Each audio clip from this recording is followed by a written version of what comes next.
confrontent pour aller à votre rencontre.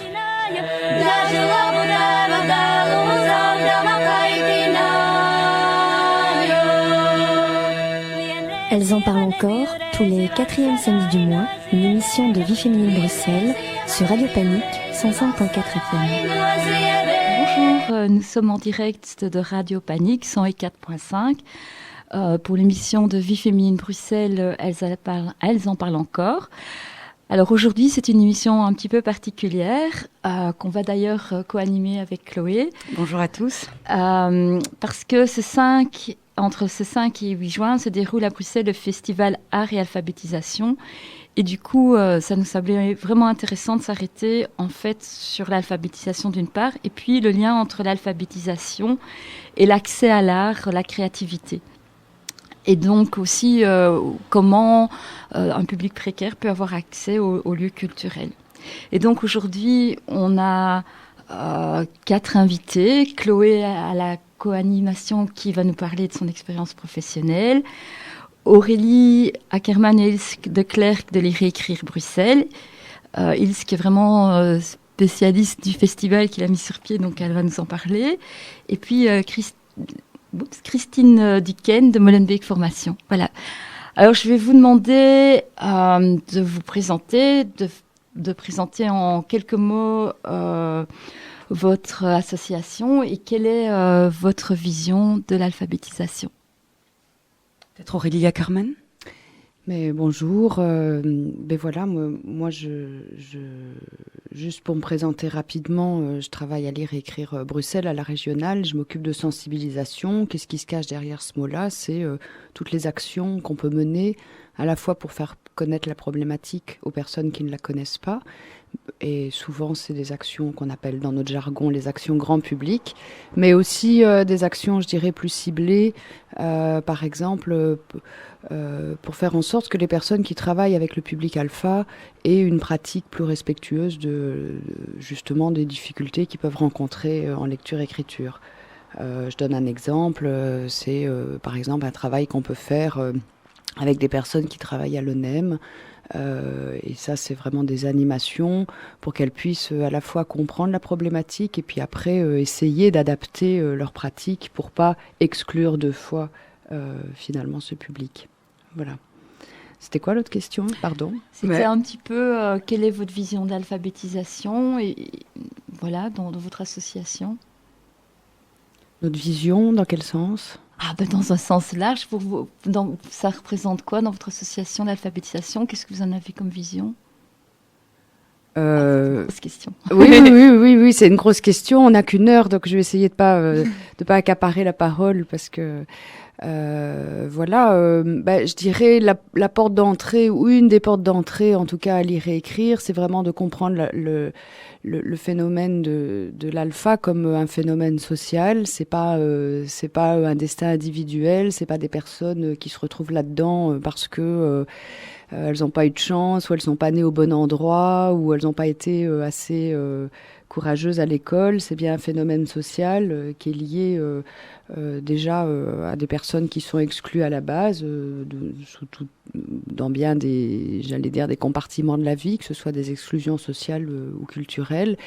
Et c'est aussi le résultat, quand on prend par exemple le public qui a été scolarisé en Belgique, c'est le résultat d'une certaine forme d'échec de notre enseignement obligatoire, mais c'est aussi le résultat d'inégalités criantes dans certains pays où notamment les femmes, puisqu'on en parle dans cette émission, n'ont pas assez accès à l'école là où les petits garçons sont scolarisés. Enfin voilà, c'est donc pour nous ce qui nous semble important, c'est l'alphabétisation, c'est avant tout un phénomène social, donc qui a plusieurs visages. Et donc le but d'une action d'alphabétisation, c'est apprendre à parler, lire et écrire pour réussir un projet ou pour aller vers un projet. C'est pas apprendre une langue en soi comme quelque chose de technique, mais c'est bien inscrire nos actions dans des démarches d'émancipation et j'allais dire, de prise de pouvoir à la fois sur sa vie et à titre personnel, individuel, et puis collectivement prendre sa part comme citoyen à part entière. Voilà. On peut continuer la présentation avec Else Declercq, qui travaille aussi à Lire et Écrire Bruxelles. Je me disais peut-être plus alors en lien, Lire et Écrire en lien avec l'organisation du festival. Tout à fait. Donc voilà, moi je travaille au service communication de Lire et Écrire Bruxelles et avec ma collègue Caroline, depuis quelques mois, on pilote un peu l'organisation de ce grand festival qui est parti d'un constat, c'est que d'abord d'une réalité, c'est que dans les cours, dans les processus d'alphabétisation, on n'apprend pas seulement à lire et écrire, on s'ouvre aussi à d'autres pratiques, à d'autres horizons, et les démarches créatives sont une partie de ces horizons qui s'ouvrent à eux. Et donc le constat, c'est qu'il y a ces processus donnent fruit à des réalisations artistiques collectives, donc c'est bien des processus de créativité qui se font en groupe, donnent fruit à des réalisations qui sont souvent de qualité, qui sont très intéressantes, où il y a eu un processus intéressant, mais où il y a aussi un résultat, donc artistique. Donc ça peut être une pièce de théâtre, ça peut être un film d'animation, ça peut être un travail photographique ou textile. Enfin, il y a une grande diversité de projets, et on s'est dit, bon, ces œuvres, quelque part, ne sont pas montrées, ou si elles sont montrées dans des petits entre-nous en fonction des moyens qu'ont les associations. Et alors, on avait un peu envie de profiter de cette position qu'on a au niveau de Lire et Écrire Bruxelles, donc une position régionale, pour inviter toutes ces associations qui mènent les projets à ensemble monter cet événement collectif dans plusieurs lieux à Bruxelles. Et donc l'idée, c'était bien ça, c'était de sortir de la confidentialité pour aller vers d'autres lieux, pour aller vers un autre public, en tout cas d'élargir ce public qu'on a voulu le plus large possible, pour quelque part donner une portée plus large aussi à la parole des apprenants, à l'expression des apprenants, et pour que cette parole puisse aller se frotter à l'autre, quoi, aux autres, à ce public, à ces lieux culturels qui sont des lieux un peu phares entre guillemets, ou qui sont des lieux culturels reconnus et connus. Donc voilà en gros un peu d'où vient ce festival qui a été monté. Donc nous on l'a piloté depuis Lire et Écrire Bruxelles, mais ce festival n'existerait pas s'il n'y avait pas eu tant de partenariats. D'abord, au total, il y a 34 associations de formation à Bruxelles, donc en alphabétisation, qui participent au festival, donc qui vont présenter des projets, donc c'est important. On estime qu'il y a autour de 200 associations à Bruxelles qui font de l'alphabétisation, et puis pour une première édition, de savoir qu'il y a plus d'une trentaine qui participent, c'est je trouve, une réussite.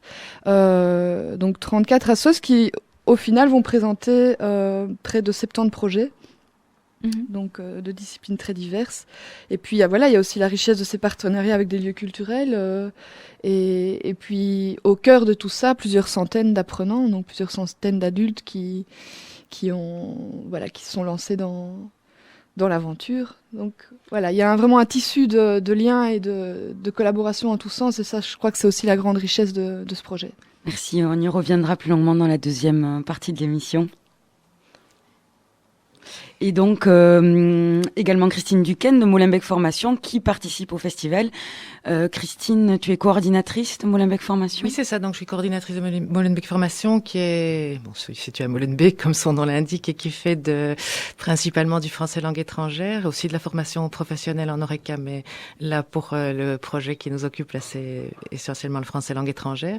Donc, on travaille avec des adultes qui sont débutants en français. Donc, peut-être, en quelques mots, est-ce qu'on peut faire la distinction entre l'alpha et le FLE pour ceux qui connaissent pas ? Oui, alors en fait, je dirais que le public, en gros, est le même, je dirais, de par sa situation sociale, ses origines.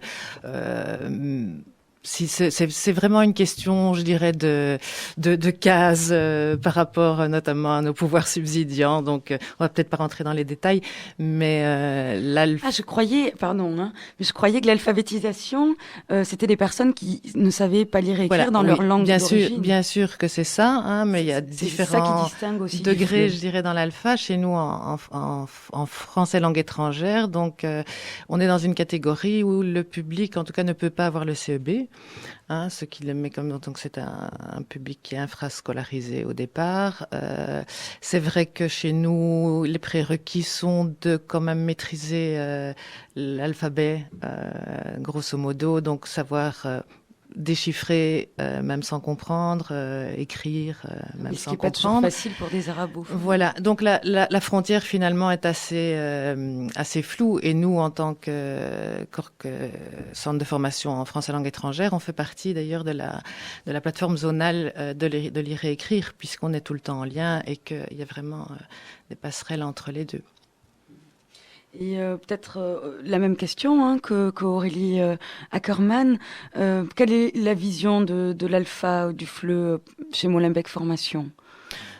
Chez nous, clairement, je pense que c'est au-delà de l'apprentissage proprement dit, c'est vraiment la porte à d'autres possibles. C'est vraiment sortir de l'isolement, c'est entrer en lien avec les autres, c'est tous ces aspects, j'aime pas trop le mot de resocialisation, mais qui sont primordiaux. Et c'est vraiment le premier pas, je dirais, souvent pour beaucoup de nos apprenants, pour envisager effectivement d'autres possibles et rencontrer d'autres personnes et élargir leur champ de possibilités, quoi. Et à ce niveau-là, c'est vraiment, oui, c'est primordial. Et effectivement, comme le disait Aurélie, moi je refuse aussi de voir les apprenants comme ce public un peu, cette vision un peu misérabiliste de gens complètement largués. Bon, c'est vraiment des gens qui ont une part dans la société, qui ont leur pied dans la société, qui participent et dont on n'entend malheureusement pas assez la voix. Alors, vous en avez un tout petit peu parlé, mais moi, je me demandais si les processus d'alphabétisation, c'est quelque chose, une démarche différente pour un homme ou pour une femme. Si la façon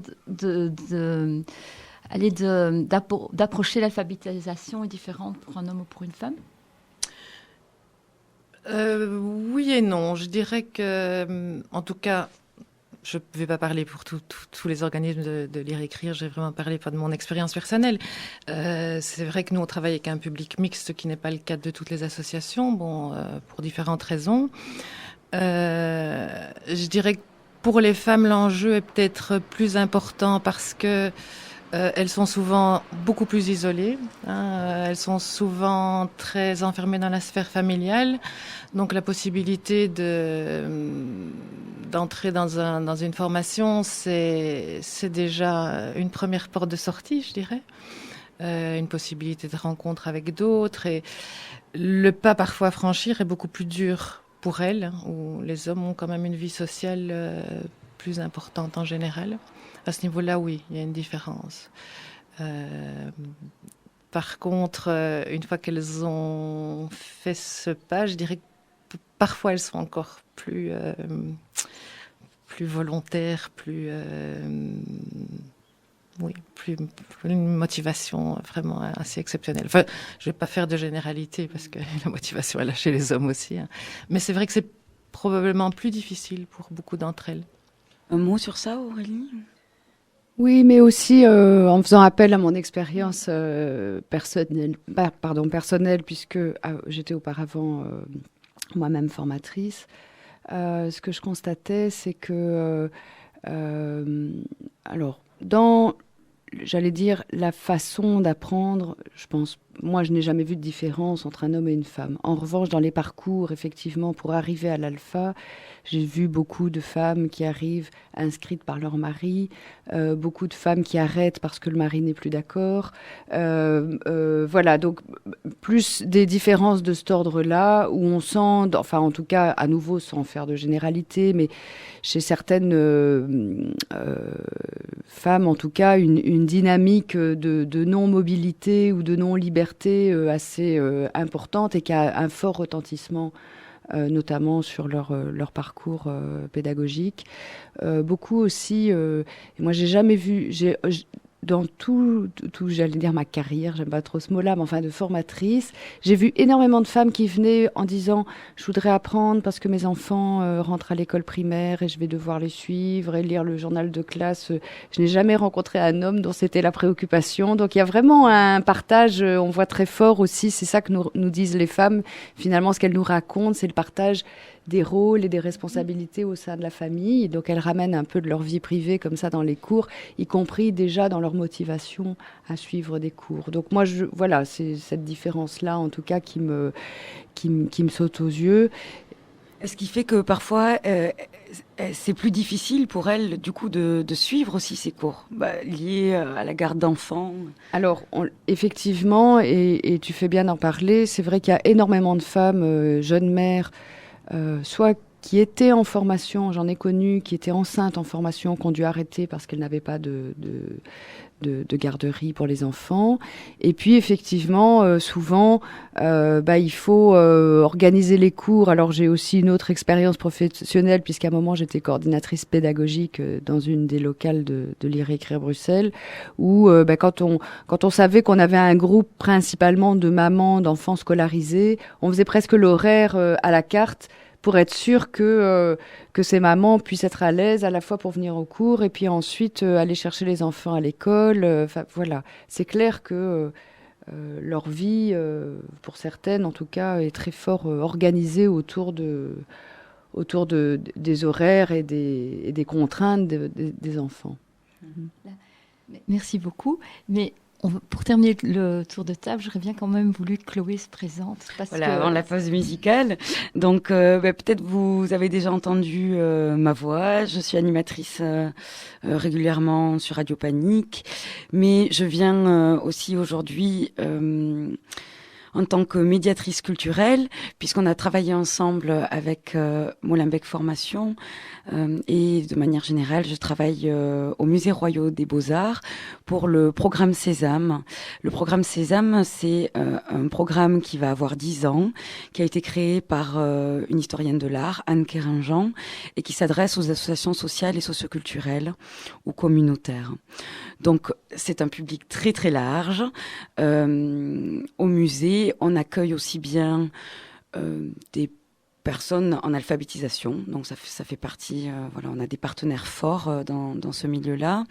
Aussi des primo-arrivants, des adolescents mineurs non accompagnés, des enfants en alphabétisation, des gens de la rue, puisque le programme s'est monté avec le mouvement international ATD Quart Monde.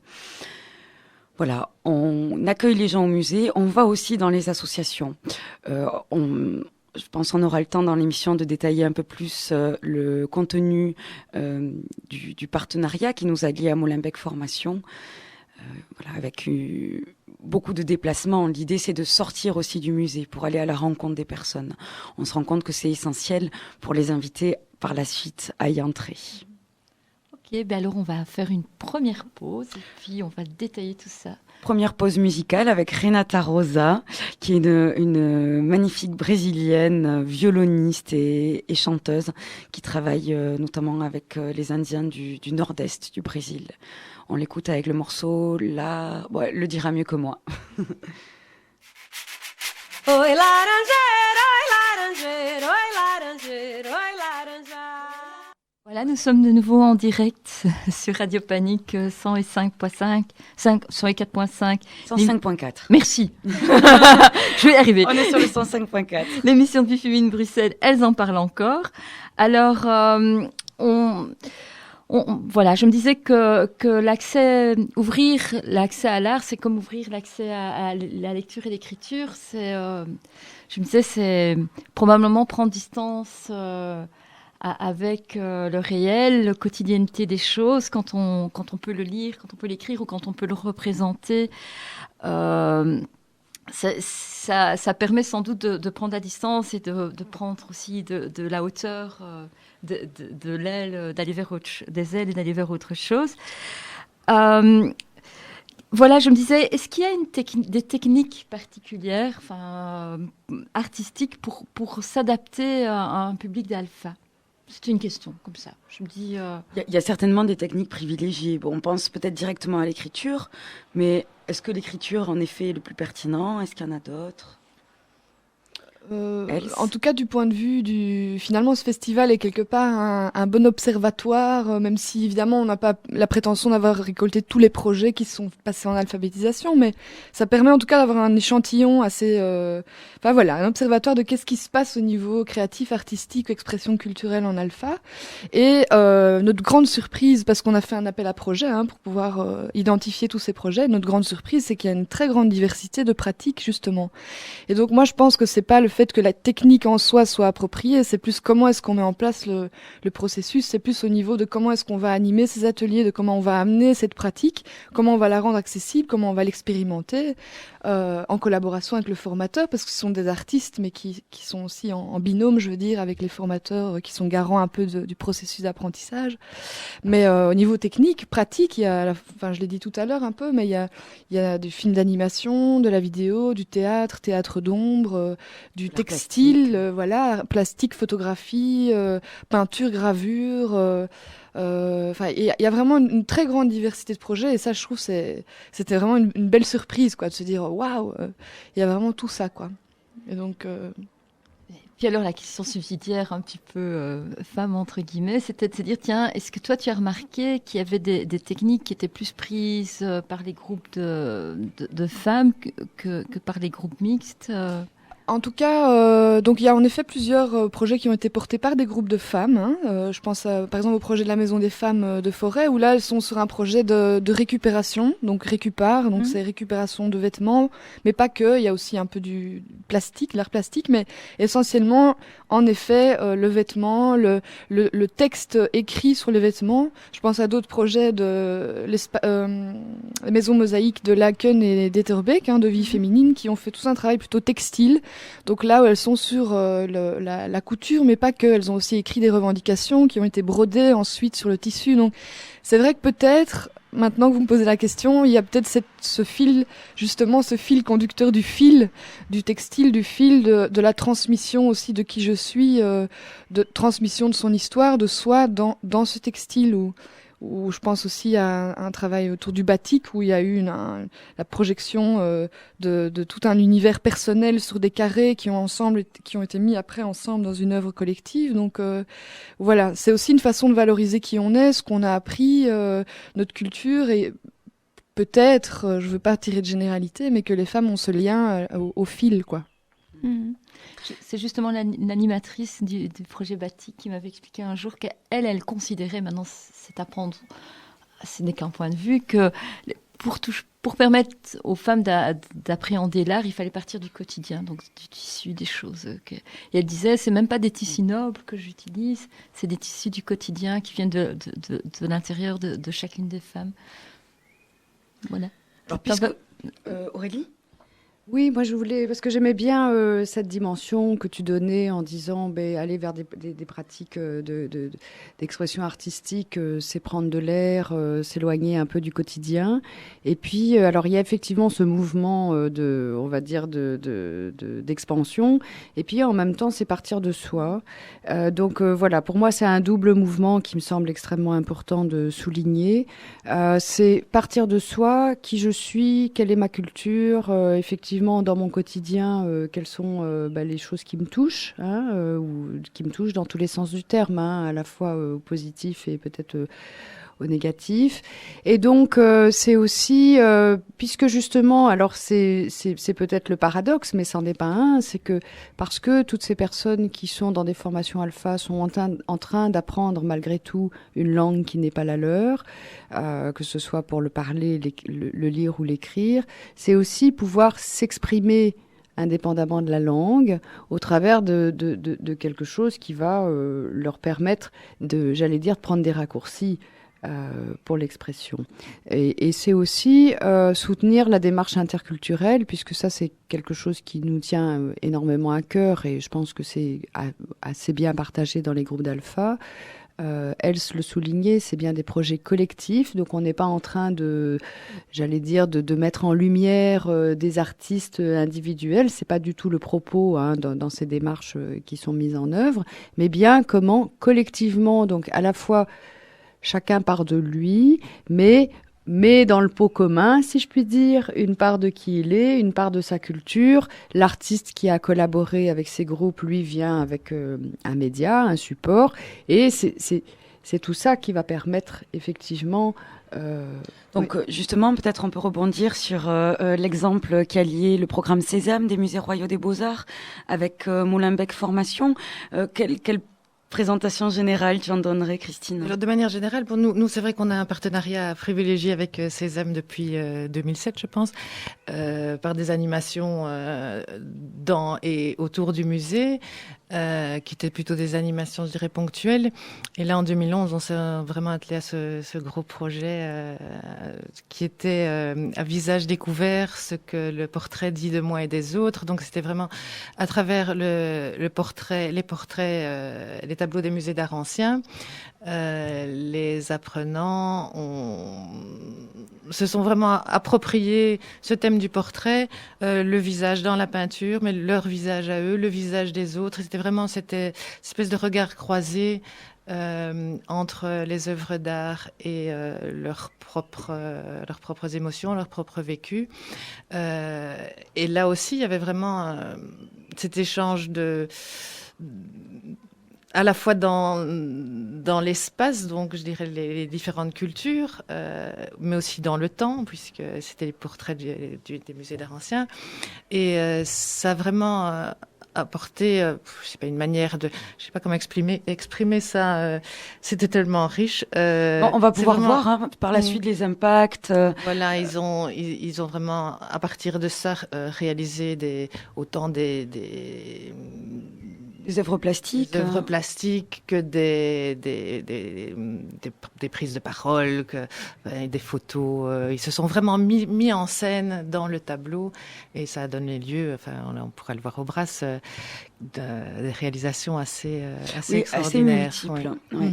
Il y a aussi un DVD qui a été réalisé par le programme Sésame et Molenbeek Formation en partenariat, destiné aux formateurs en alpha et en FLE, avec cette idée de oui, engagez-vous dans des projets culturels, alors que ce soit les musées royaux des beaux-arts ou avec d'autres institutions culturelles. On peut peut-être écouter un montage sonore où on va entendre Hakim, qui est un apprenant de Molenbeek Formation qui a participé à ce projet à visage découvert, ce que le portrait dit de moi et des autres. On va également entendre tes collègues Rokia et Natacha, qui sont vraiment elles qui ont porté le projet. Qui sont formatrices, et Anne Kerinjean, la coordinatrice du programme Sésame.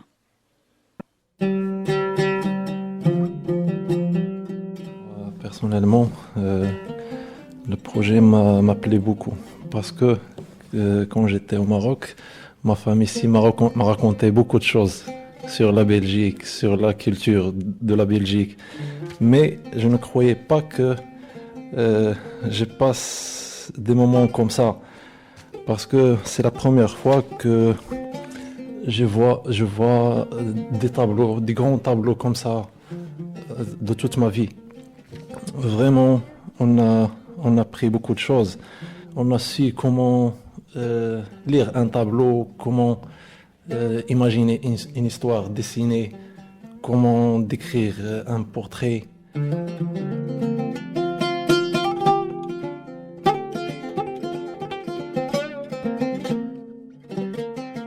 On a toujours voulu mettre plus de culturel dans nos cours parce que nous sommes persuadés que la culture ouvrait de nouvelles portes. Je m'appelle Anne Kerinjean, je suis historienne de l'art et je suis coordinatrice du programme Sésame, Musée Ouvre-toi au Musée Royaux des Beaux-Arts. Je dirais que ce qui est en jeu et qui est le plus visible, c'est la rencontre. C'est la rencontre entre des mondes qui parfois s'ignorent, Donc on a chacun nos spécificités. Les partenaires culturels ont des logiques et des manières de concevoir les choses. Et puis les logiques des formateurs. Il y a aussi ce monde social qui fonctionne et qui est aussi parfois très lourd. Et donc ici, on peut vivre des moments de plaisir, des moments d'émotion, des moments de rencontre. Et alors ça crée des liens. De plus en plus, je suis frappée de voir comment la culture relie les personnes entre elles, relie la personne avec elle-même, relie la personne avec un projet, avec la société dans son ensemble. Et donc pour moi, le musée, eh bien, il a ce rôle-là. C'est un lieu de vie inscrit dans la ville. Il est particulier, il a ses barrières. C'est vrai, il y a des codes, il y a des clés à détenir. Et nous, on est là pour faciliter cette rencontre et créer du lien.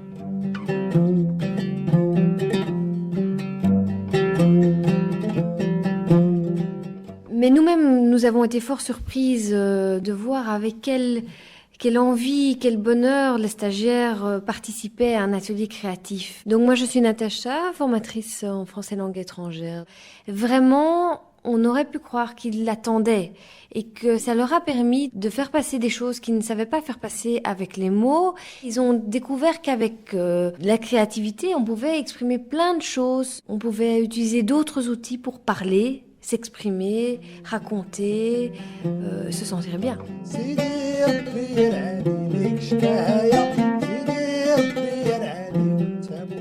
Je m'appelle Rokia Bamba et je suis formatrice en français langue étrangère depuis 6 ans maintenant à Molenbeek Formation.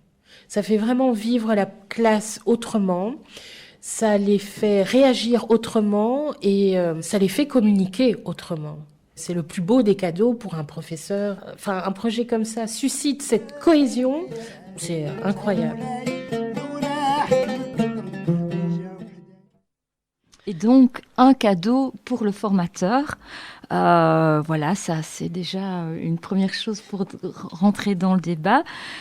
Un cadeau pour le formateur et je crois aussi pour les partenaires culturels en fait, puisque les apprenants portent leur regard aussi sur ce qui est proposé par l'institution. Bon là, en l'occurrence sur des portraits du 15e ou 19e siècle. C'est une richesse, je crois, qui est partagée. Et Anne Keringen parle de la rencontre entre deux mondes qui s'ignorent. Bon, il y a des volontés d'aller les uns vers les autres, mais c'est vrai que chacun est pris dans des contraintes qui parfois voilà, sont difficiles à dépasser. Je pense notamment au monde social. Alors, je sais pas par rapport à ça. Bon, là, en l'occurrence, elles ont été dépassées, hein, ces contraintes. Lesquelles vous voyez, enfin, vous qui avez mis en... Je sais pas si on peut dire que c'est vous qui avez mis en lien ces partenariats sociaux et culturels. Vous êtes là juste pour les valoriser. Oui, c'est ça. Donc nous, on est là juste pour les valoriser. Je crois que ce genre de projet est mené dans les associations depuis longtemps. Et on n'a pas... Les associations, bien sûr, et heureusement, n'ont pas attendu ce festival pour être dans ces dynamiques-là. Que les partenariats existent depuis longtemps et sont très divers. Tu disais, il y a des opérateurs artistiques, donc ça peut être un musée, ça peut être un centre culturel, mais ça peut aussi être des artistes à titre individuel. Hein. Donc là aussi, il y a une grande diversité. Mais donc, c'est très intéressant déjà d'être dans ce croisement de regards-là. Après, il y en a d'autres. Il y a aussi comment est-ce que moi, en tant qu'apprenant, porteur de ma culture ou des cultures qui me traversent, je vais aller me confronter à celle d'un lieu comme les musées royaux des Beaux-Arts ou même comme le Wills, par exemple, qui est un des lieux qui va accueillir le festival. Donc tu disais, il y a des volontés d'aller les uns vers les autres et en même temps, c'est pas évident. Et il y a des contraintes, bien sûr. Un lieu comme les musées royaux, comme le Wills ou... comme à peu près tous les lieux culturels à Bruxelles, c'est effrayant. Enfin, c'est effrayant. En tout cas, je connais pas. Moi, en tant qu'apprenant, je connais pas. Je sais pas ce que c'est. Alors, en tant qu'apprenant, c'est ma place, et parfois même en tant que formateur. Oui, il y a ce travail aussi à faire par les opérateurs culturels. Et c'est un travail que fait Sésame depuis très longtemps à travers ce qu'on a appelé les rencontres Sésame, qui s'adressent justement aux formateurs en alpha, aux éducateurs, aux psychologues, aux assistants sociaux. Parce que eux-mêmes n'ont pas forcément cette démarche vers les lieux culturels. Et l'idée, c'est de proposer et d'imposer, de donner le goût et à ses partenaires sociaux d'utiliser les musées comme ressources. Et ça me donne envie de rebondir peut-être sur, je ne sais pas comment on appelle ça, mais une après-midi de réflexion qui porte comme titre le rôle des arts dans une démocratie inégalitaire. Ça veut dire je pense qu'il y a vraiment d'autres enjeux que juste pousser la porte d'un musée. C'est tout ce qu'il y a derrière qui est important.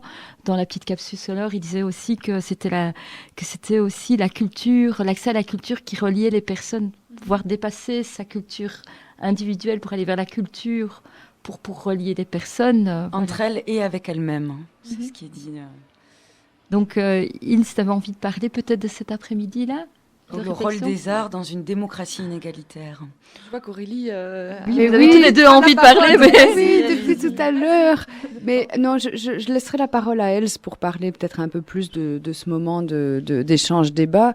Mais auparavant, justement, je voulais juste revenir 2 minutes sur la capsule, parce qu'il y a 3 mots, moi, qui me sont vraiment... qui m'ont sauté aux oreilles. Il y a cohésion, ça c'est la fin le dernier mot de la formatrice dont j'ai oublié le nom, Rokia, voilà. Et puis Anne Keringen parlait de la dimension du plaisir et bon, bien sûr de l'expression. Bon, ça on a déjà évoqué ça tout à l'heure, mais je me disais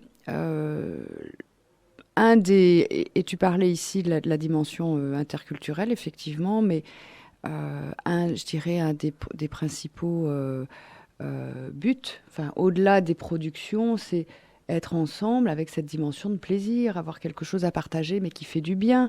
Et donc je pense et on le voit très fort dans les groupes d'alpha, puisque même si effectivement on n'a pas cette idée que c'est des pauvres gens qui sont malheureux, mais j'ai quand même parlé de cette dimension exclusion sociale, et ça va refaire le lien avec l'échange débat, donc des sociétés éminemment inégalitaires, mais que les personnes, dans le cadre de la formation, puissent construire du lien au-delà de ces difficultés pour partager des moments de plaisir et de découverte qui font du bien.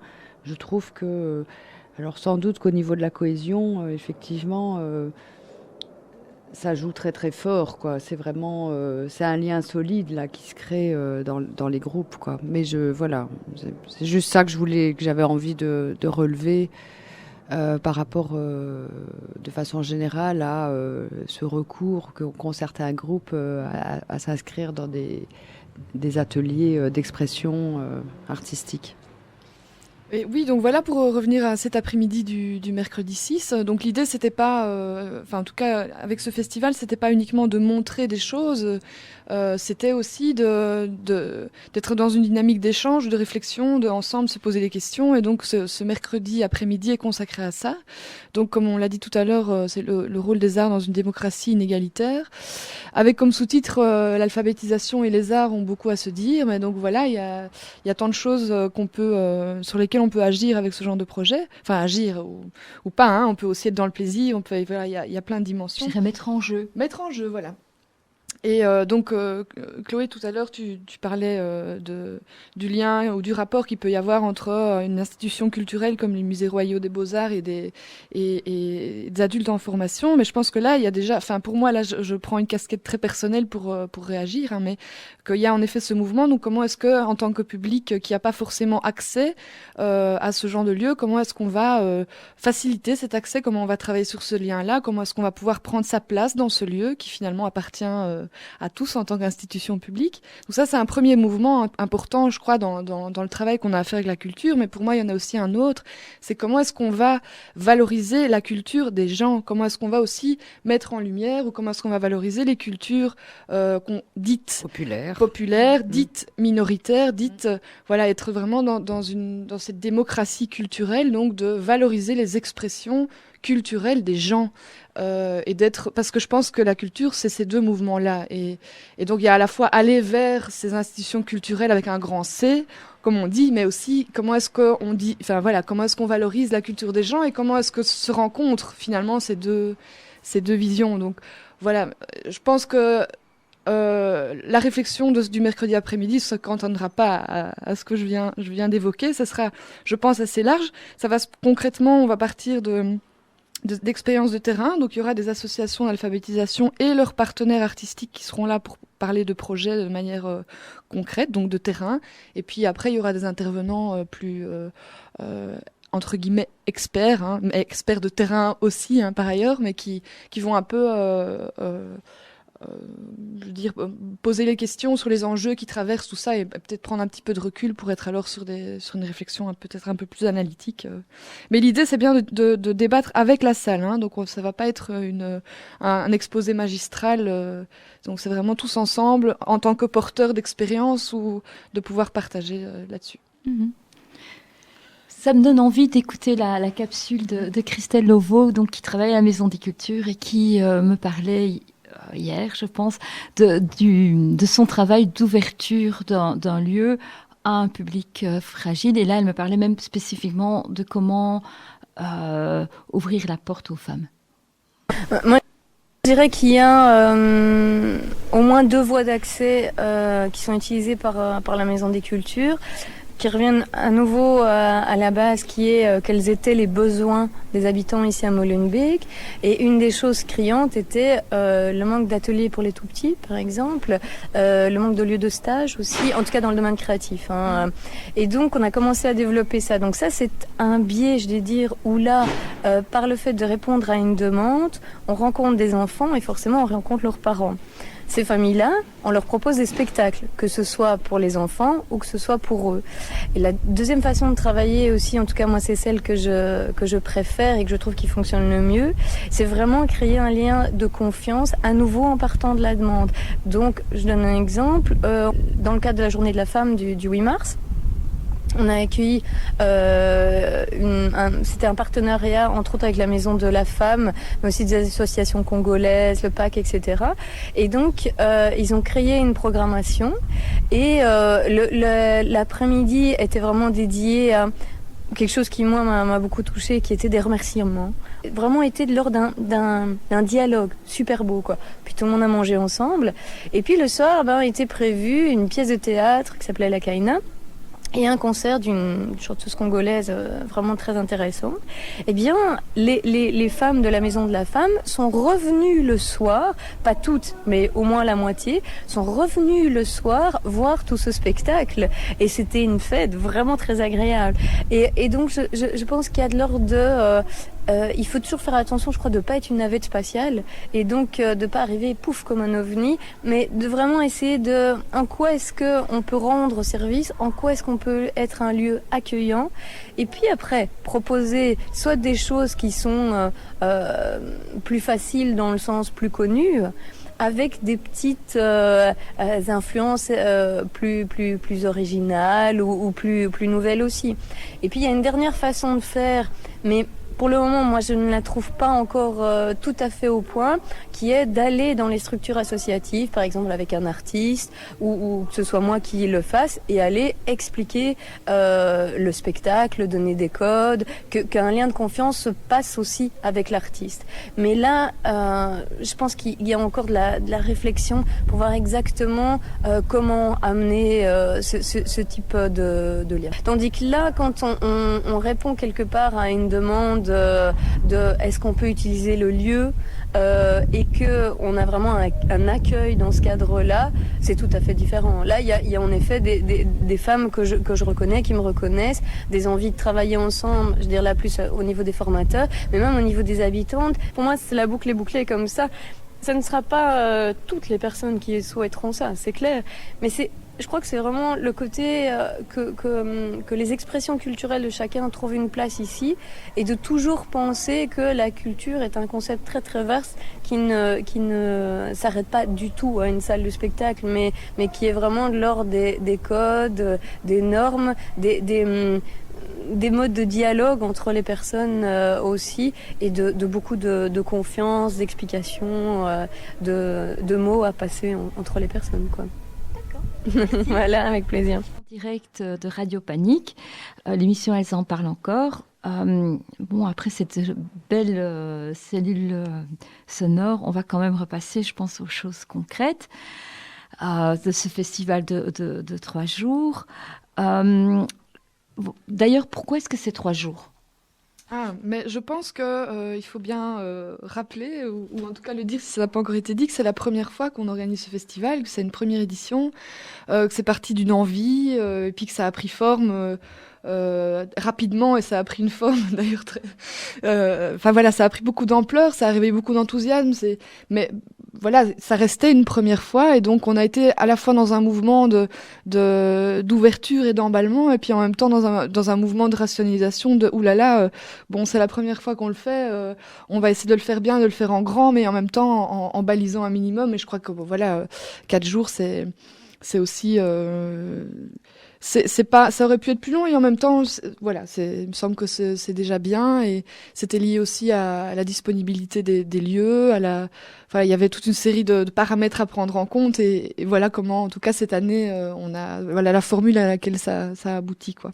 Et comment on réagit d'ailleurs les lieux culturels qui accueillent, il y a combien il y en a 5, 6 6 lieux. 6 lieux que tu peux peut-être citer, et comment ils ont réagi à la proposition?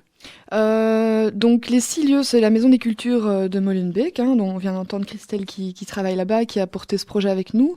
La Maison des Cultures qui a un statut un petit peu particulier par rapport aux autres lieux qui accueillent, parce qu'ils ont été vraiment à l'origine du projet avec nous. On a construit ce projet avec Christelle pendant plusieurs mois, et puis une fois que ce projet avait une forme quoi, on a contacté les autres lieux qui sont le Wheels à Forêt, le Brass qui se trouve à côté du Wheels, la maison... Nous allons exposer... tout à fait, où sera exposé... avec Molenbeek Formation et les musées royaux. Voilà, tout à fait.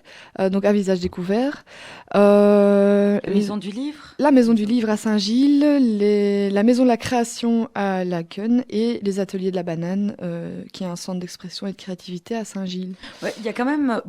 la plupart des lieux sont quand même des lieux qui déjà sont sensibilisés au socioculturel. Là, tu parles de la Maison de la Création, la Maison des Cultures de Molenbeek, qui a une grande politique d'ouverture. Et j'ai l'impression que c'est très positif, d'ailleurs, ce qui se passe là-bas, que les habitants s'approprient quand même ce lieu.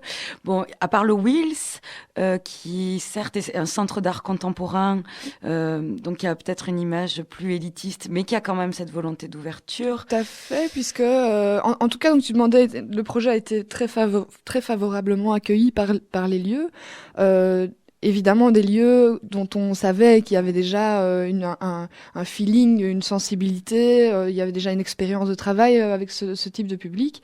Et Wills aussi. Et Wills, ça fait depuis 2 ans, ils ont mis en place, donc au-delà de leur travail avec le quartier, mais spécifiquement avec l'alphabétisation, ils ont des visites guidées adaptées à ce public. Mais par ailleurs, ça fait 2 ans qu'ils organisent des ateliers d'initiation à l'art contemporain avec un groupe en alphabétisation. Et là, c'est des projets qui durent sur 1 an, donc une fois par semaine pendant 1 an, les apprenants un groupe d'apprenants travaille avec des artistes plasticiens dans des ateliers d'expression. Donc c'est y compris le Wheels qui en effet est un centre d'art contemporain, et donc qui est dans cette posture de centre d'art à cette ouverture aussi au public alpha. Donc l'ensemble des lieux avait déjà cette expérience-là, et ce qui évidemment était un gage de confiance pour pouvoir travailler en tout cas avec les mêmes valeurs, quoi. Donc il y a plusieurs projets qui vont être présentés par lieu, puisque tu disais qu'il y avait 34 associations, 70 projets, donc plusieurs projets par lieu. Comment ça va se présenter ? Mais donc chaque lieu accueille évidemment plusieurs projets, plus ou moins selon leur capacité d'accueil aussi. Mais donc là, j'invite vraiment les auditeurs à aller sur le site internet du festival, www.artetalpha.be, art au pluriel. Et là, ils vont pouvoir trouver toute la programmation par lieu, avec tous les détails des activités, des projets qui vont y être présentés, et y compris des numéros de réservation, parce que parfois certains spectacles ou certaines projections sont sur réservation. Et voilà, donc on peut peut-être annoncer, puisque Christine de Molenbeek Formation est avec nous, et Chloé qui a porté ce projet aussi au niveau du programme Sésame, mais que ce projet va être présenté au Brass, donc, puisqu'il y a une animation même. Oui, je pense que Anne Kerinjan, qui a suivi le projet, va être présente mercredi. Oui, et Rokia Bamba, qui est la formatrice français langue étrangère, qui sera là mercredi et jeudi. Non, jeudi et vendredi. En tout cas, il y a une permanence, en fait. J'ai précisément les heures sous les yeux. Donc, il y aura une présentation de ce projet le jeudi 7 juin à 13h et le vendredi 8 juin à 10h. Donc, il y a autant la présentation des réalisations et des photos et aussi la projection du DVD qui a été réalisé, qui montre un peu la genèse du projet et les réalisations. Donc et le groupe qui a participé, qu'est-ce que vous avez organisé avec eux? Alors le groupe, on va les emmener. Hein. Là, c'est vrai que, et c'est peut-être une petite parenthèse, mais parce qu'on parlait d'accès aux lieux culturels pour nos apprenants, c'est vrai que ce n'est pas encore toujours évident de leur dire voilà, allez-y tout seul. Alors si ça se passe à Molenbeek, ça va. Aller à l'autre bout de Bruxelles. Mais c'est aussi un peu une volonté qu'on a demandé d'ailleurs à Chloé de sortir un peu de Molenbeek. Maintenant à voir. C'est vrai que c'est pas évident de les faire se déplacer encore de manière individuelle à ce genre de manifestations, donc ils vont y aller. Déjà, j'imagine, c'est pas facile de reprendre contact, parce que en l'occurrence, ce projet a eu lieu de septembre à décembre 2011. Les apprenants, ils sont repartis dans leur quotidien hors de la classe, et voilà, c'est déjà toute une mobilisation de les. Oui, c'est sûr, et c'est vrai que on n'a pas toujours l'occasion de coordonner de nouveau la rencontre avec tout le monde. Mais je vois l'heure qui passe, alors je me dis que je vais passer déjà presque aux conclusions, pas vraiment en conclusion, parce que c'est plus les perspectives. Qu'est-ce que vous diriez aux associations qui ont envie de se lancer dans un projet culturel? Parce que, il y a plein d'associations qui font de l'alpha et rien d'autre. D'abord, on l'a dit, c'est un pur bonheur pour les apprenants, c'est un pur bonheur pour les formateurs, je pense. Donc, rien que pour ça, ça vaut la peine. Maintenant, on a montré dans tout ce qu'on a dit l'importance de participer à ça. Moi, je dirais qu'il faut vraiment, il faut le faire, et je pense qu'il y a énormément de partenaires possibles, que ce soit dans le milieu théâtral, audiovisuel, pictural, que ce soit des associations ou même des artistes à titre privé. Il y a énormément de possibilités. Il y a des soutiens comme l'ASBL Sésame. Nous, on travaille beaucoup avec Article 27, évidemment, pour l'accès aux lieux culturels. Enfin, il y a vraiment un champ de possibles et trop peu peut-être, mais quelques pouvoirs subsidiants aussi qui peuvent aider les associations là-dedans. Il y a des appels à projets d'Alpha Culture pour la communauté française, du FIPI pour le Fonds d'impulsion à la politique des immigrés. Enfin, il y a vraiment des possibilités. Ça demande énormément d'énergie, ça demande beaucoup de temps, mais c'est passionnant. C'est vraiment un grand bonheur. Donc, voilà. C'est le combat du programme Sésame aussi, de donner le goût, de donner l'envie aux associations, aux différentes ASBL de venir fréquenter les lieux culturels. Voilà. Après, c'est vrai que Christelle parlait de liens de confiance. Souvent, ça passe par là. On rencontre, et c'est ce que tu disais tout à l'heure, Christine. Il y a une première rencontre avec le partenaire social. On fait une visite guidée. Et puis, dans un deuxième temps, ils proposeront mais venez d'abord dans l'association, nous présenter le musée, puis on vient par la suite. Et puis, voilà, 2-3 ans plus tard, on a des projets comme ça s'est mené à Molenbeek Formation, qui sont dans le long terme, qui sont engageants pour les formatrices et pour les apprenants. Et qui demandent, oui, une certaine confiance. Entre les partenaires sociaux et les partenaires culturels.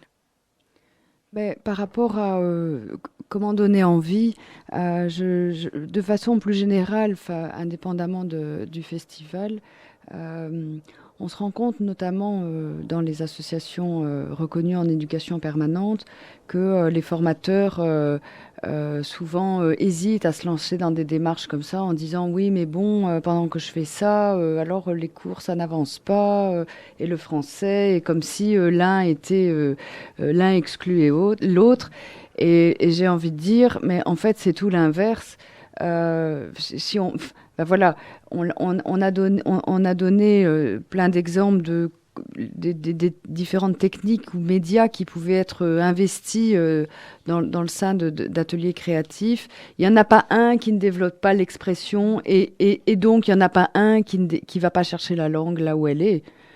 Pas un. Donc si on veut, j'allais dire, c'est presque l'inverse.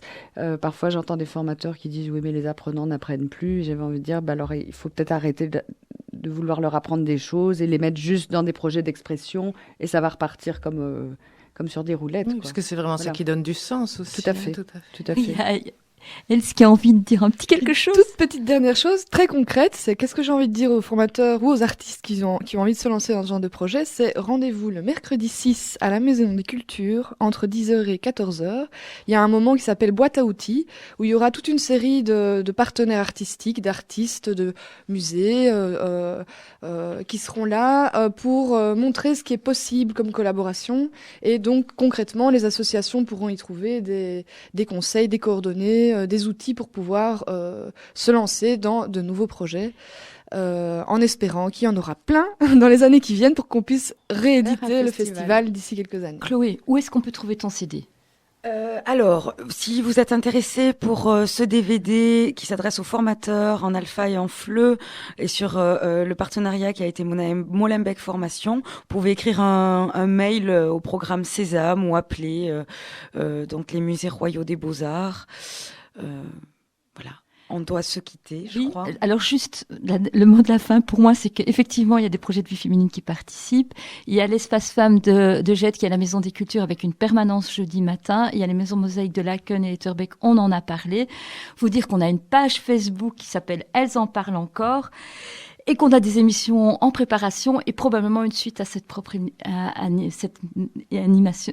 émission-ci. Voilà.